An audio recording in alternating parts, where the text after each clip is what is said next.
ونستعينه ونستغفره ونعوذ بالله من يضلل فلا هادي له وأشهد أن لا إله إلا الله وأشهد أن محمدا عبده ورسوله أما بعد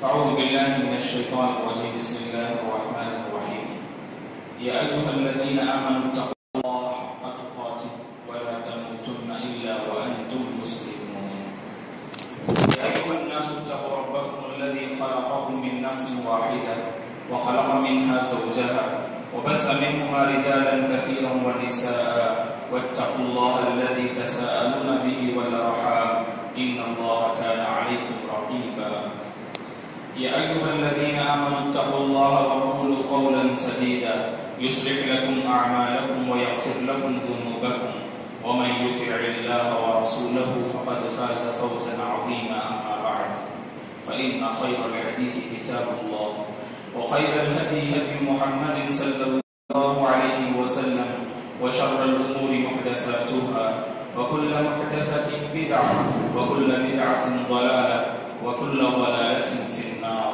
أما بعد أعوذ بالله من الشيطان الرجيم ولقد خلقنا الإنسان ونعلم ما توسوس به نفسه ونحن أقرب إليه من حبل الوريد إذ يتلقى المتلقيان عن اليمين وعن الشمال قعيد ما يلفظ من قول إلا لديه رقيب عتيد وجاءت سكرة الموت بالحق ذلك ما كنت منه تحيد ونفخ في الصور ذلك يوم الوعيد وجاءت كل نفس معها سائق وشهيد لقد كنت في غفلة من هذا فكشفنا عنك غطاءك فبصرك اليوم حديد وقال قرينه هذا ما لدي عتيد ألقيا في جهنم كل كفار عنيد مناع للخير معتد مريب الذي جعل مع الله إلها آخر فألقياه في العذاب الشديد قال قرينه ربنا ما أطغيته ولكن كان في ضلال بعيد قال لا تختصموا لدي وقد قدمت إليكم بالوعيد ما يبدل القول لدي وما أنا بظلام للعبيد والعصر إن الإنسان لفي خسر إلا الذين آمنوا وعملوا الصالحات وتواصوا بالحق وتواصوا بالصبر. تمام تعریفیں بزرگی اور بڑائی اس اللہ وحدہ لا شریک کے لیے ہے جس نے اس ساری کائنات کو پیدا کیا. درود اور سلامتی ہو اللہ کے پیارے حبیب صلی اللہ علیہ وسلم پر جنہوں نے اس دین کو بڑی ہی محنت اور مشقت کے ساتھ پہنچایا. درود اور سلامتی ہو پیارے حبیب صلی اللہ علیہ وسلم کے اصحاب رضوان اللہ علیہم اجمعین پر، تابعین اور تبع تابعین پر، تمام مؤمن مرد اور عورتوں پر اللہ کی رحمت اور اس کی سلامتی ہو. آمین. محترم بزرگوں، اسلامی بھائیوں اور قابل احترام میری ماں و بہن، خطبہ مسنونہ کے بعد آپ کے سامنے سورہ عصر کی تلاوت کی گئی جو قرآن مجید کی عظیم سورتوں میں سے ایک سورت ہے.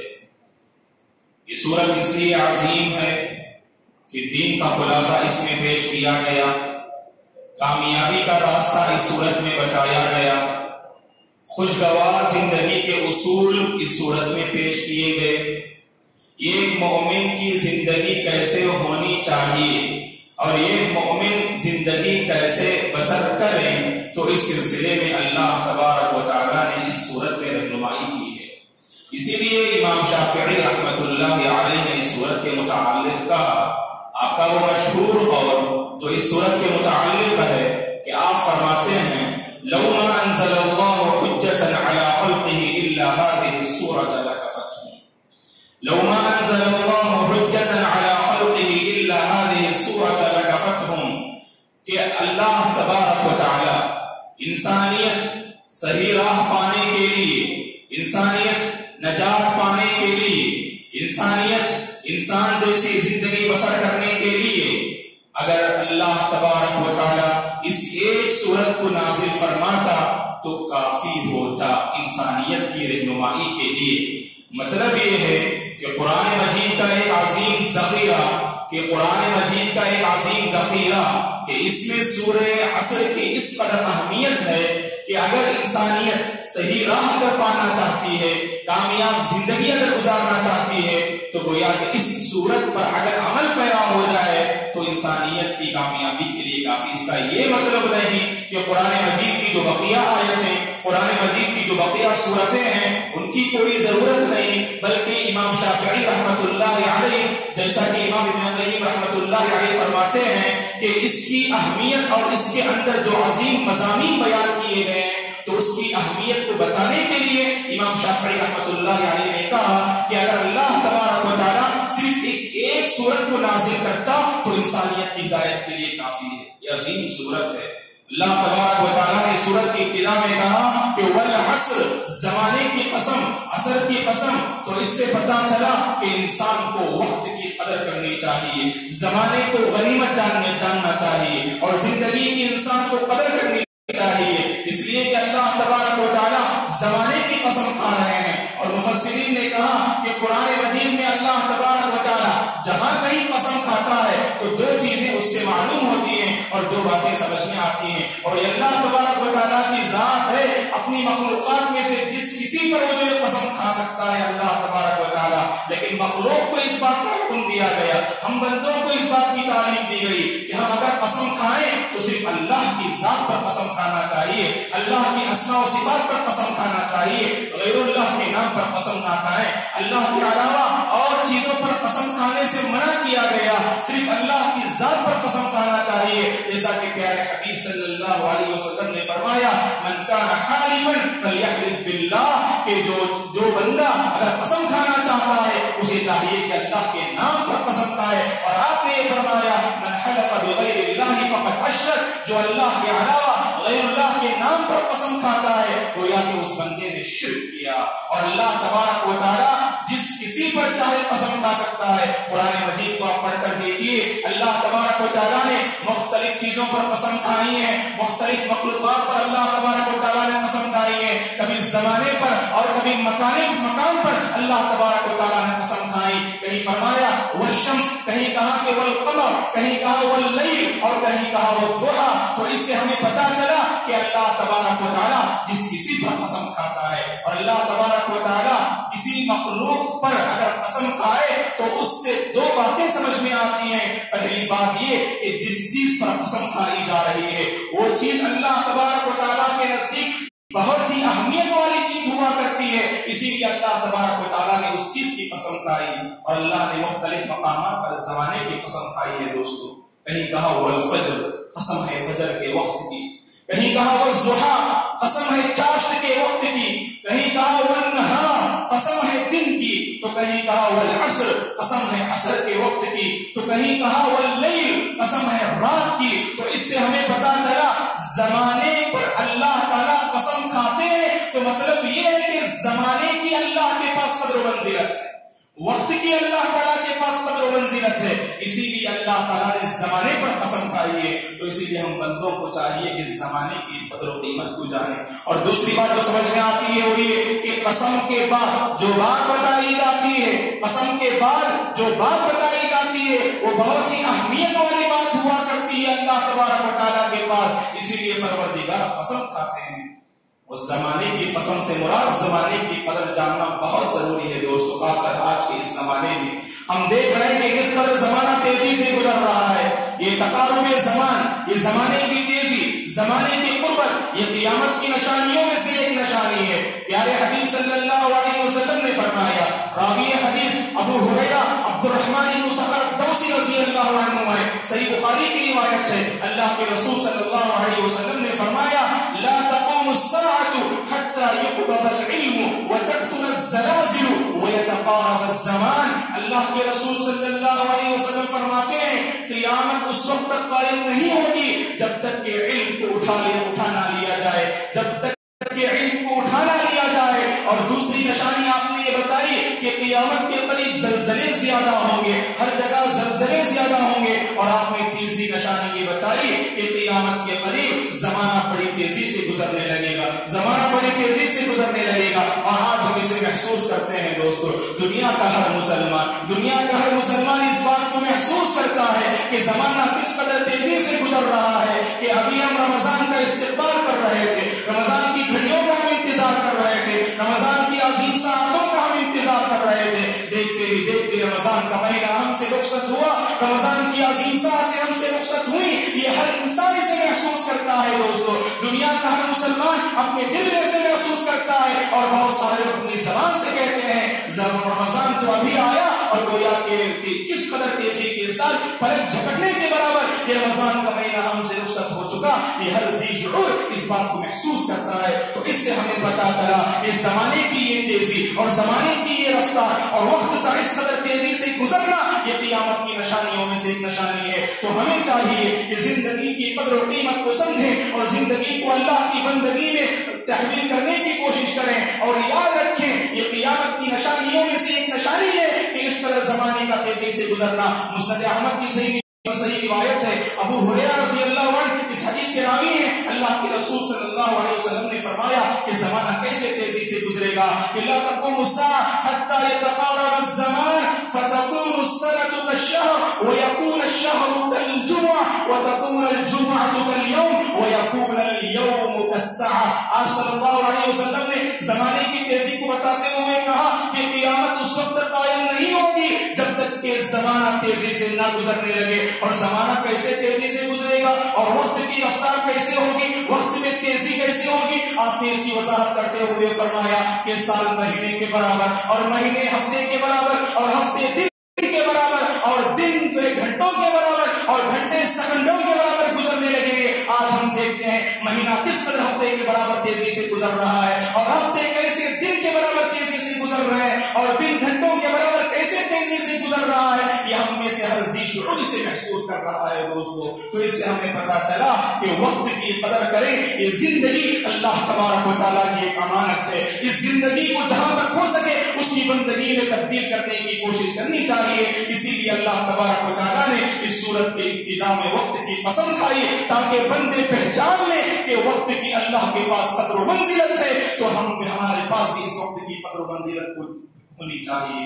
اور اس کے بعد کہا کہ ان الانسان لفی خسر، بے شک انسانیت خسارے میں ہے۔ انسان سمجھتا ہے اگر دنیا کی دولت اگر حاصل کر لے، دنیا کی جائیداد اگر وہ پالے تو سمجھتا ہے کہ ہم نے کچھ حاصل کر لیا، لیکن اللہ تبارک و تعالیٰ اس آیت میں کہتے ہیں یہ پوری انسانیت نقصان میں ہے، گھاٹے میں ہے، خسارے میں ہے۔ وہ بندے جو گھاٹے سے باہر ہیں، یعنی جو فائدے میں ہیں، جو ایسا سودا کروا رہے ہیں جو کہ اللہ تبارک و تعالیٰ کے پاس فائدہ مند ہے اور سود مند ہے، یہ کون لوگ ہیں؟ اس کے بعد اللہ تبارک و تعالیٰ نے 4 اوصاف کا ذکر کیا۔ تو ہم میں سے ہر ایک کو اس سورت کی روشنی میں اپنی زندگی کا جائزہ لینا چاہیے کہ 4 اوصاف کیا ہماری زندگی میں پائے جاتے ہیں کہ یا نہیں پائے جاتے ہیں۔ اگر پائے جاتے ہیں تو اللہ کا شکر بجا لائیں اور اس پر مرتے دم تک تباہ قدمی کا جو اظہار کریں۔ اگر ہمارے اندر ان 4 اوصاف میں سے کسی وصف میں اگر کمی نظر آئے تو ہمیں چاہیے کہ اپنی اصلاح کی کوشش کریں۔ سب سے پہلے اللہ تبارک و تعالیٰ نے کہا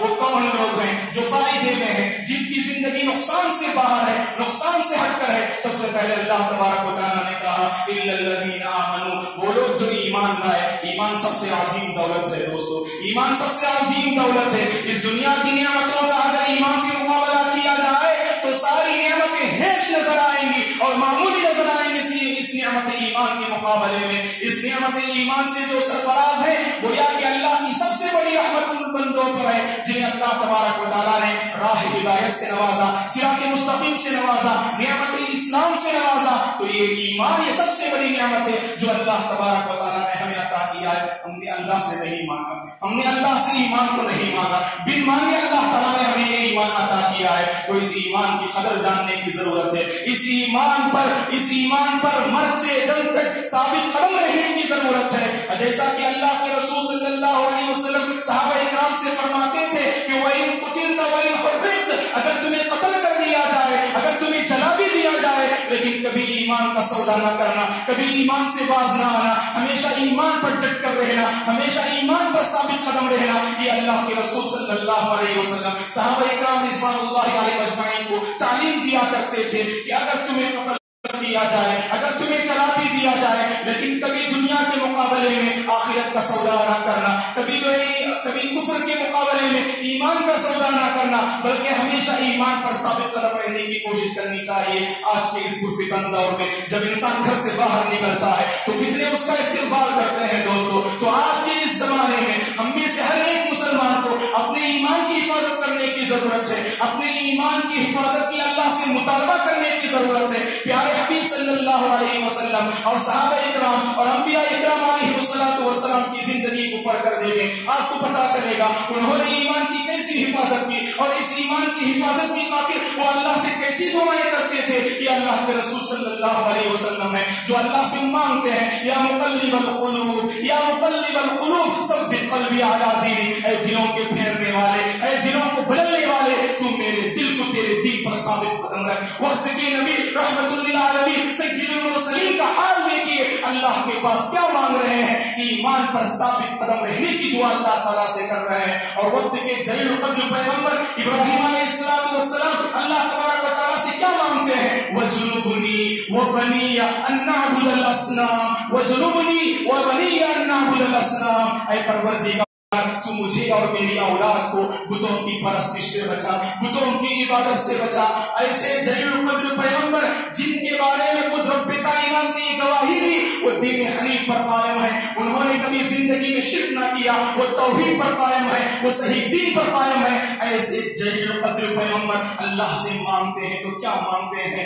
ایمان پر ثابت قدمی کا مطالبہ کر رہے ہیں۔ اے پروردگار تو مجھے اور میری اولاد کو، تو مجھے اور میری نسل کو بتوں کی پرستش سے بچا۔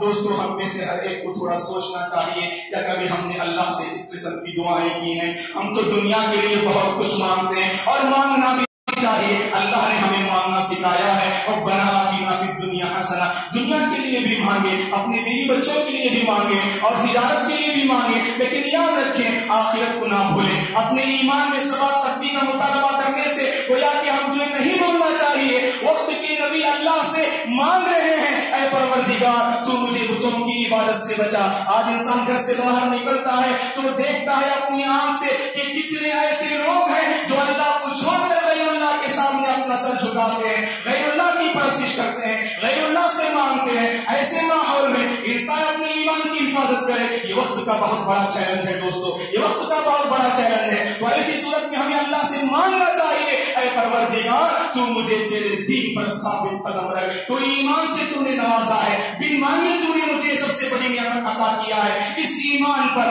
مرتے دم تک باقی رہنے کی اے پروردگار تو مجھے توفیق دے۔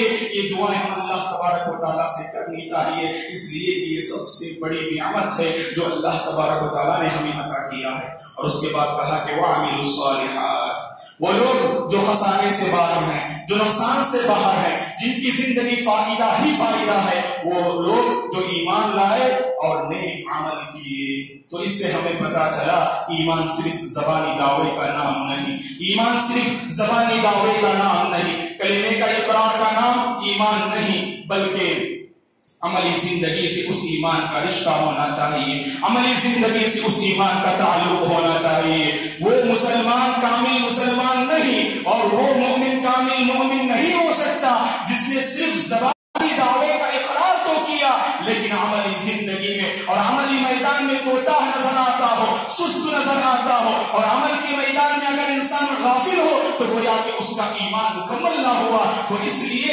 ایمان کے ساتھ عمل کا گہرا رشتہ ہونا چاہیے دوستو۔ قرآن مجید آپ اٹھا کر دیکھیے، قرآن مجید کی کتنی ایسی آیتیں ہیں جہاں پر اللہ تبارک و تعالیٰ ایمان کی بات کرتے ہیں، اس کے بعد عمل صالحہ کیا اللہ تعالیٰ تذکرہ کرتے ہیں، ان الذین آمنوا وعملوا الصالحات، ان الذین آمنوا وعملوا الصالحات۔ کتنی ایسی آیتیں آپ کو قرآن مجید میں ملیں گی جس میں اللہ تبارک و تعالیٰ ایمان کے بعد فوراً عمل صالح کا تذکرہ کرتا ہے۔ تو پتا چلا کہ کامل مومن وہ ہے کہ جس کی زندگی میں عمل صالحہ کا ایک گہرا رشتہ موجود ہو۔ اسی لیے حسن بصری رحمۃ اللہ علیہ نے کہا، اسی لیے حسن بصری رحمۃ اللہ علیہ نے کہا کہ لیس الایمان بالتمنی ولا بالتشہی ولکن الایمان ما وقر فی القلب وصدقہ العمل۔ ایمان آرزو کرنے کا نام نہیں، ایمان خواہشات کا نام نہیں کہ انسان خواہشیں کرتے بیٹھ جائے، مجھے جنت ملے گی، مجھے کامیابی ملے گی، مجھے اللہ کی رضامندی ملے گی، دیدار الہی کا میں مستحق بن جاؤں گا۔ یہ صرف خواہش کرنے اور آرزو کرنے کا نام ایمان نہیں ہے، بلکہ ایمان نام ہے کہ جو دل میں پیوست ہو جائے اور ہمارے اپنی عملی زندگی سے اس کا پروف پیش کرنا چاہیے۔ آپ مسلمان ہیں، آپ مومن ہیں، تو اس کا کیا پروف اور اس کی کیا دلیل ہے؟ آپ کی زندگی اور آپ کی عملی زندگی گواہی دے گی واقعی آپ کا اسلام اور ایمان سے تعلق ہے۔ ہر انسان کی عملی زندگی اس بات کی گواہی دیتی ہے کہ اس انسان کا تعلق کس سے ہے، رب العالمین سے ہے یا دنیاوی خواہشات سے اس کا تعلق ہے۔ ہر انسان کی عملی زندگی اس بات کی گواہی دے گی دوستو۔ اور مسلمان تو وہ ہوتا ہے، کامل مومن تو وہ ہوتا ہے جو عبادات کو موسم کے ساتھ خاص نہیں کرتا، زمانے کے ساتھ خاص نہیں کرتا، حالات کے ساتھ خاص نہیں کرتا، وقت کے ساتھ خاص نہیں کرتا، بلکہ کامل مومن کی پہچان یہ ہوتی ہے زندگی کی آخری سانس تک، زندگی کی آخری سانس تک اور آخری لمحے اور دم تک اللہ تبارک و تعالیٰ کی عبادت کرتا ہے۔ قرآن مجید کو آپ اٹھا کر دیکھ لیجیے، اللہ کی عبادت کب تک کرنی چاہیے؟ یا کسی خاص موسم میں، کسی خاص زمانے میں، کسی خاص وقت میں انسان اللہ تعالیٰ کو یاد کرے اور بقیہ زندگی کیا انسان اپنی منمانی جو بسر کرے؟ تو قرآن مجید میں اللہ تبارک و تعالیٰ سورۃ الحجر میں فرماتے ہیں وَاعْبُدْ رَبَّكَ حَتَّى يَأْتِيَكَ الْيَقِينُ۔ اے نبی آپ اپنے رب کی عبادت کیجیے، آپ کو موت آنے تک اللہ کی بندگی کب تک کرنی چاہیے؟ اللہ کی عبادت کب تک کرنی چاہیے دوستو؟ موت آنے تک انسان اللہ تعالیٰ کو یاد رکھے، موت آنے تک انسان کی زندگی میں گویا کہ عمل سے رشتہ اور گہرا تعلق ہونا چاہیے۔ گویا کہ ہم ایک مومن کی پہچان یہ ہے کہ وہ عبادت کو موسم کے ساتھ خاص نہیں کرتا، اگر موسم کے ساتھ خاص کرتا ہے تو گویا کہ اس کی ایمان میں کمزوری موجود ہے۔ رمضان کا مہینہ ہم نے پایا اور رمضان کے مہینے میں گویا کہ مسلمانوں کی جو تیزی ہے عملی میدان میں، ہم میں سے ہر ایک دیکھتے ہیں کہ ہم میں سے ہر ایک کے اندر عمل کا ایک جذبہ ایک نمایاں طور پر نظر آتا تھا کہ عمل کے میدان میں ہر کوئی آگے بڑھ کر آتا تھا کہ مساجد سے انسان کا ایک گہرا رشتہ اور تلاوت قرآن کا خصوصاً اہتمام اور دعاؤں میں انسان کی مشغولیت اور ذکر و اذکار کا اہتمام اور اس طرح صدقہ و خیرات میں آگے بڑھنا، یہ سب ایسے نیک اعمال ہیں دوستو۔ یاد رکھیں کہ یہ زمانے کے ساتھ اور موسم کے ساتھ اللہ تعالیٰ نے اسے خاص نہیں کیا۔ ہر رمضان کی مبارک گھڑیاں ہوتی ہیں، رمضان کی عظیم ساعتیں ہوتی ہیں، ان ساعتوں میں عبادت کرنا اللہ تبارک و تعالیٰ کے نزدیک زیادہ پسندیدہ ہے۔ اس کا یہ مطلب نہیں کہ جیسے رمضان کا مہینہ ہم سے رخصت ہوا تو عبادتیں ہم سے رخصت ہو گئی، نمازیں ہم سے رخصت ہو گئی، تلاوت قرآن ہم سے رخصت ہو گئی، ذکر و اذکار ہم سے رخصت ہو گئے۔ ایسا ہرگز نہیں سوچنا چاہیے دوستو۔ رمضان کے اختتام پر ہر انسان کو اس بات کی فکر کرنی چاہیے کہ سب سے پہلے اللہ تعالیٰ کا وہ شکر بجا لائے، اللہ تعالیٰ کا وہ شکر بجا لائے کہ پروردگار نے ہمیں رمضان جیسا عظیم مہینہ عطا کیا۔ ہم گنہگار بندے، ہم نافرمان بندے، ہم اس کے سیاہکار بندے، اللہ تبارک و تعالیٰ نے ہماری اتنی لاج رکھا کہ یہ عظیم مبارک ہماری زندگی میں اللہ تعالیٰ لے آیا۔ اس پر اللہ کا شکر بجا لائے دوستو۔ دعا میں خاص اے پروردگار تیرا شکر ہے کہ تو نے مجھ جیسے گنہگار بندے کو یہ رمضان کا مہینہ عطا کیا۔ یہ اللہ تعالیٰ سے مانگنا چاہیے۔ نبی سلیمان علیہ السلام کی زندگی کو پڑھ کر دیکھیے، آپ کو یہ سنت نظر آئے گی۔ وہ اللہ سے مانگتے ہیں، اللہ سے کہتے ہیں رب اوزعنی ان اشکر نعمتک التي انعمت علی۔ اے پروردگار تو مجھے توفیق دے کہ میں ان نعمتوں کا شکر بجا لاؤں جو تو نے مجھ پر اور میرے والدین پر انعام کیا ہے۔ تو پتا چلا رمضان کا مہینہ پانا یہ اللہ تعالیٰ کی ایک بہت بڑی نعمت ہے، اس کا شکر بجا لانا چاہیے دوستو۔ یہ سنت ہے، انسان اپنی دعاؤں میں اللہ تعالیٰ کا شکر بجا لائے۔ اے پروردگار تیرا لاکھ لاکھ شکر ہے، لک الحمد۔ اے پروردگار تیرے ہی لیے ساری تعریفیں لائق و زیبا ہیں، اللہ تعالیٰ کا شکر بجا لانا چاہیے۔ اے پروردگار تو مجھے توفیق دے کہ میں تیری ان نعمتوں کا شکر بجا لاؤں جو تو نے مجھ پر انعام کیا ہے۔ تو رمضان کی مبارک گھڑیاں ہم نے پائی ہیں تو گویا کہ اللہ تبارک و تعالیٰ کا یہ ہم پر خاص کرم تھا، تو اسی لیے اللہ کا شکر بجا لانا چاہیے اور اللہ سے مانگنا چاہیے کہ اے پروردگار رمضان میں جیسے تجھ سے ڈر کر تیری نمازوں کی میں نے پابندی کی، تیرے قرآن کی میں نے تلاوت کی اور تیرے راہ میں نے زیادہ سے زیادہ خرچ کیا، اے پروردگار آنے والی زندگی تیری عبادت پر قائم رہنے کی مجھے توفیق دے۔ اے پروردگار آنے والی زندگی تجھ سے ڈر کر زندگی بسر کرنے کی، اے پروردگار تو مجھے توفیق دے۔ یہ اللہ سے مانگنی چاہیے دوستو۔ اللہ تعالیٰ کا یہ قانون ہے، جب تک بندے اس سے نہیں مانگتے اللہ تعالیٰ اس وقت تک بندے کو نہیں دیتا ہے. یہ نظام قانون ہے, قانون الہی ہے جو اللہ تبارک و تعالیٰ نے اس کائنات میں رکھا ہے. اسی بندے کو اللہ تعالیٰ ہدایت دیتے ہیں جس بندے کے اندر ہدایت حاصل کرنے کی طرف ہوتی ہے. تو اسی لیے ہمیں چاہیے کہ اللہ تبارک و تعالیٰ سے مانگنا چاہیے, اور اللہ سے خصوصاً مانگے کہ پروردگار, اور اللہ تعالیٰ یہی چاہتے ہیں دوستو, رمضان کا مہینہ ہماری زندگی میں اللہ نے اس لیے عطا کیا. انسان غفلت میں زندگی بسر کر رہا تھا, انسان غفلت و لاپرواہی میں زندگی بسر کر رہا تھا. گویا کہ اس کی زندگی میں اللہ تبارک و تعالیٰ کا خوف دلانے کے لیے اللہ تبارک و تعالیٰ نے رمضان کا مہینہ عطا کیا. ہم نے یہ محسوس کیا, اور ہر مسلمان اسے محسوس کرتا ہے کہ رمضان کے مہینے میں ہماری کس قدر ٹریننگ ہوتی ہے, ہماری کس طرح تربیت ہوتی ہے, کہ اللہ تعالیٰ کا خوف ہمارے دلوں میں کس طرح بٹھایا جاتا ہے. کھانے پینے کی چیزیں موجود ہوتی ہیں, کھانے پینے کی چیزیں موجود ہوتی ہیں, لیکن روزے دار بند کمرے میں ہوتا ہے, کوئی نہیں دیکھ رہا ہوتا ہے, لیکن اس کے دل میں یہ تصور ہوتا ہے اللہ تعالیٰ نے روزے کی حالت میں کھانے سے منع کیا, اللہ تعالیٰ نے روزے کی حالت میں کھانے سے منع کیا. حالانکہ عموماً انسان جب لوگوں کی نگاہوں سے چھپ کر ہوتا ہے تو انسان گناہ کر بیٹھتا ہے, لیکن روزے سے ہماری کیسی تربیت ہوتی ہے.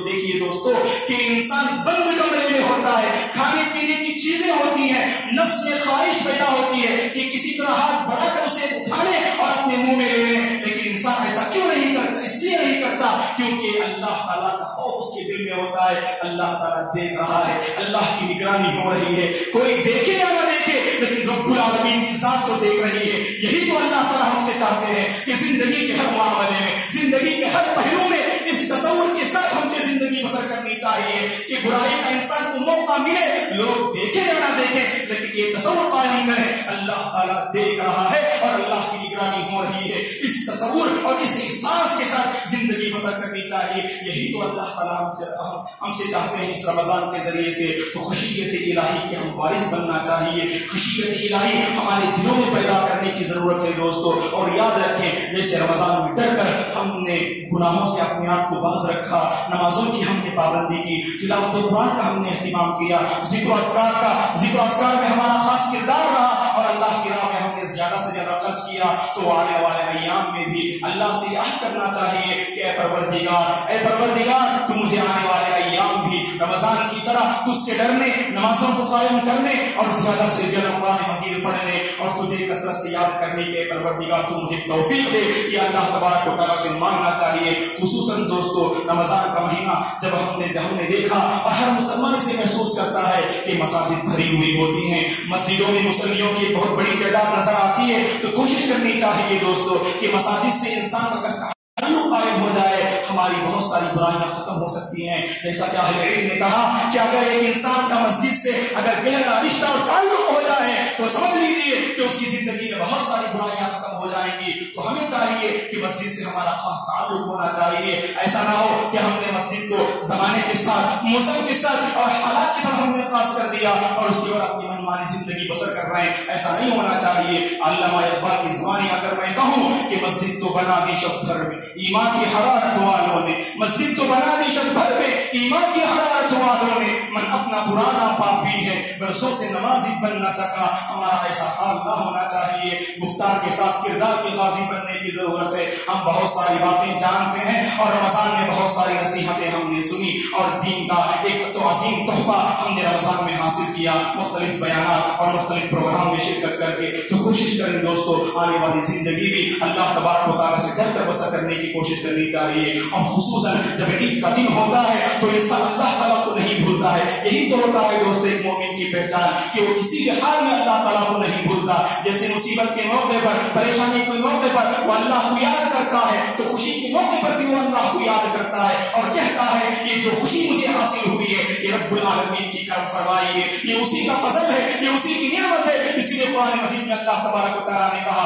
جب رمضان کی عظیم ساعتیں تم سے رخصت ہو جائیں تو اس کی بات تم زیادہ سے زیادہ اللہ کی کبریائی بیان کرو. ہوتا یہ ہے کہ بہت سارے مسلمان عید کے دن خوشی میں اس قدر مست ہوتے ہیں کہ وہ اپنے پروردگار کو بھول جاتے ہیں, اللہ کا شکر بجا نہیں لاتے. اللہ کی کبریائی بیان کرنی چاہیے. اللہ اکبر لا الہ الا اللہ واللہ اکبر, اللہ اکبر وللہ الحمد, اللہ اکبر کبیرا والحمد للہ کثیرا وسبحان اللہ بکرۃ واصیلا. کثرت سے اللہ تعالیٰ کی کبریائی اور اللہ تعالیٰ کی تعریف میں انسان انسان کو مصروف ہونا چاہیے. رمضان کی عظیم مبارکتیں, عظیم جو گھڑیاں اس نے ہمیں عطا کی, اور رمضان میں عبادتیں بجا لانے کی توفیق صرف اللہ تبارک و تعالیٰ کی ہے دوستو. تو ایسی صورت میں اللہ تبارک و تعالیٰ کا شکر بجا لائیں, اور اللہ کا شکر یہی ہوگا, اللہ کا شکر یہی ہوگا کہ آنے والی زندگی اس کی مرضی کے مطابق گزارنے کی کوشش کریں, آنے والی زندگی اس کی مرضی کے مطابق گزارنے کی کوشش کریں. اور اسی طرح سے رمضان کے بعد انسان سمجھتا ہے کہ عمل سے ہمارا کوئی تعلق نہیں,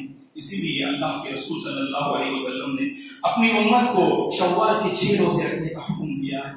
من صام رمضان ثم اتبعه ستا من شوال كان كصيام الدهر, یہ اللہ کے رسول صلی اللہ علیہ وسلم نے فرمایا جو بندہ رمضان کے روزے رکھتا ہے اور رمضان کے بعد شوال کے 6 روزے رکھے تو اس نے زمانے بھر, ایک اور روایت میں 1 سال روزہ رکھنے سے انسان کو جس قدر ثواب ملے گا, اس رمضان کے بعد شوال کے 6 روزے رکھنے سے اللہ تعالیٰ ثواب عطا کرتے ہیں. محدثین نے اس حدیث کی شرح کرتے ہوئے فرمایا اس سے 2 باتیں سمجھ میں آتی ہیں. رمضان کے بعد شوال کے 6 روزے اللہ نے رکھنے کا کیوں حکم دیا؟ پہلی وجہ یہ ہے کہ رمضان کے روزے انسان پر فرض ہیں اور شوال کے روزے انسان پر سنت یعنی مسنون ہیں. رمضان کے روزوں میں ہم سے جو غفلت ہوئی دوستو, جو کوتاہی ہوئی, اور روزے کی حالت میں ہم سے جو کچھ نافرمانیوں کے کام سرزد ہوئے, ان کی تلافی کے لیے, ان کی تدارک کے لیے, ان گناہوں کو دور کرنے کے لیے اللہ تعالیٰ نے ان روزوں کا حکم دیا تاکہ سنت والے روزے اگر ہم رکھیں تو فرض روزوں پہ جو ہم سے کوتاہی ہوئی اللہ تعالیٰ اس کوتاہی کو دور فرما دیں گے. اور دوسری وجہ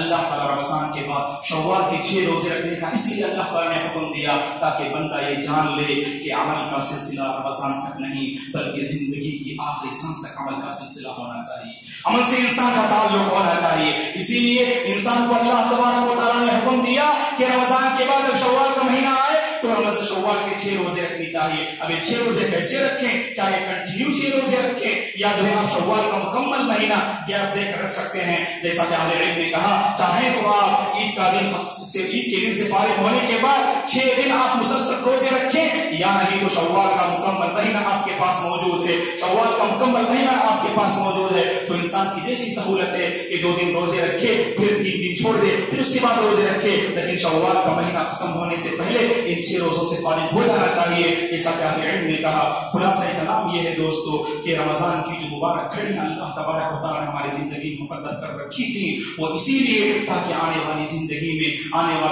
میں رب العالمین کا حقیقی تقوی ہماری زندگی میں نظر آئے. تلاوت قرآن کا ہم خصوصاً اہتمام کریں اور مساجد سے ہمارا گہرا تعلق ہو اور نمازوں کو قائم کرنے والے بن جائیں. دعا ہے کہ اللہ تبارک و تعالیٰ ہماری عبادتوں کو قبول فرمائے. رمضان میں ہم نے جو کچھ عبادتیں بچا لائی اے پروردگار تو اپنے فضل و کرم سے ان عبادتوں کو قبول فرما اور آنے والی زندگی تجھ سے ڈر کر بسر کرنے کی ہمیں توفیق عطا فرما. قرآن مجید کا زیادہ سے زیادہ اہتمام کرنے اور پڑھنے کی ہمیں توفیق عطا فرما اور آنے والی زندگی مساجد سے ہمارا خاص تعلق اور گہرا تعلق قائم کرنے کی پروردگار تو ہم میں سے ہر ایک کو توفیق عطا فرما. آمین. اقول قولی هذا واستغفر الله لي ولكم ولسائر المسلمين من كل ذنب فاستغفروه انه هو الغفور الرحيم.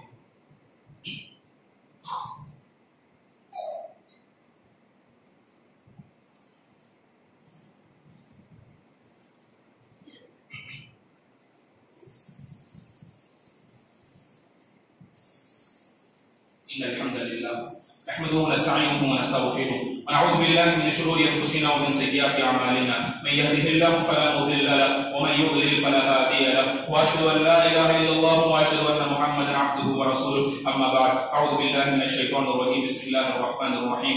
إن الله وملائكته يصلون على النبي يا أيها الذين آمنوا صلوا عليه وسلموا تسليما.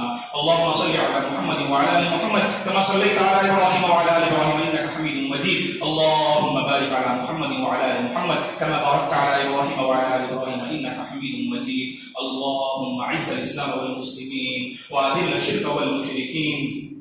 ربنا لا تزغ قلوبنا بعد إذ هديتنا وهب لنا من لدنك رحمة إنك أنت الوهاب. اللهم آت نفوسنا تقواها وزكها أنت خير من زكاها أنت وليها ومولاها أنت وليها ومولاها. اللهم لا تدع لنا ذنبا إلا غفرته ولا هما إلا فرجته ولا دينا إلا قضيته ولا مريضا إلا شفيته ولا حاجة من حوائج الدنيا والآخرة إلا قضيتها يا رب العالمين ويا أكرم الأكرمين. الله اللهم إنا نسألك علما نافعا ورزقا واسعا وشفاء من كل داء يا مقلب القلوب يا مقلب القلوب ثبت قلوبنا على دينك ويا مصرف القلوب صرف قلوبنا على طاعتك اللهم اكفنا بحلالك وحرامك وأغننا بفضلك عمن سواك اللهم أرنا الحق حقا وارزقنا اتباعه وأرنا الباطل باطلا وارزقنا اجتنابه اللهم إنا نسألك علما نافعا ورزقا واسعا